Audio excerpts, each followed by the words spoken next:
So this is my buddy Lucy, and we're becoming buddies, and I'm bribing her with treats, but I really want a dog on camera, at least for the start of this. So I asked the guardian what rules she had. It turns out she didn't really have any rules. We're going to talk about those here in a minute, because that's going to help the dog identify as being more in the follower position. But I also asked if the dog nudges with her nose, sticks her nose underneath and the answer was yes. Now, when the dog doesn't have any rules, that tells them that we're equals with the humans. That means listening to the human is optional. But if the dog gets to tell the human what to do and the human does it, well, now I have more authority than the humans because I boss them around and they listen to me. So that can cause even more stress. So I consider petting a dog our way of paying the dog. Right now, you're paying her for doing what she wants to do. Now, if you're like most people, if you went to work and you got paid for doing what you would want to do, you would be a pretty crappy employee because you wouldn't do very much of the work. So what I do is instead of, when she nudges me, instead of petting her, I'm going to tell her, sit, sit. I like to pet a dog under his chin if possible to pet them, because when a dog is proud about what it's done, his nose is parallel to the ground or tilted upward. So petting her like this can help her feel better and more confident. It's just one of those little things that doesn't take much effort for us to do, but it has a positive impact on her dog.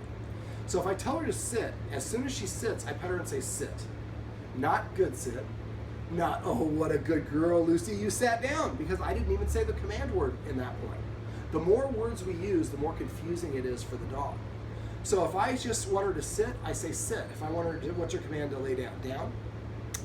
She doesn't have one. Okay, so if I want her to go down, what I'm going to do is go like this. See if I can get her to do it.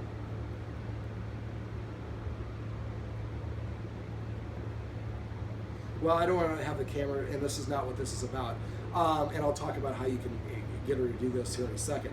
But if I tell her to sit, as soon as she sits, then I pet her and say the word sit one time. And then I can pet her for an hour after that if I want. But I'm going to ask you to stop petting her at all, under any circumstances, unless she earns it first. She earns it by sitting on command, coming on command, or laying on command. And as soon as she does that, then we pet her and we say sit, or crash is the word I use for lay down, or come, or hear, whatever the word is for that. So what this will introduce to her is the concept of I can't tell the humans what to do anymore, but I can ask. And if I ask and I pay with the right currency, the currency in this case being obedience, then I get my attention. So now the dog has more of a follower mindset. I have to ask the human for things. What will happen after about a week or so is she's just going to come up and sit in front of you and say, look, I'm sitting, shouldn't you be petting me? And the answer is yes, at least as much as we can. Now, if you're busy or doing other things, you don't have to. But if you don't do it enough, then she might go back to nudging you or jumping up on you. So by asking her to be obedient to earn our respect, earn our attention, we help her adopt that follower's mindset. And if we get in the habit of it, this is how I get a dog to SIT. Let's see if I can get her to come up. Come here. Come here. There we go. Come here. So I go over their head, sit. See how that motion put her into a sit? So I don't even have to add, I just go like this and then immediately say sit. I can be on the phone or I can be talking to somebody else and have two conversations at once.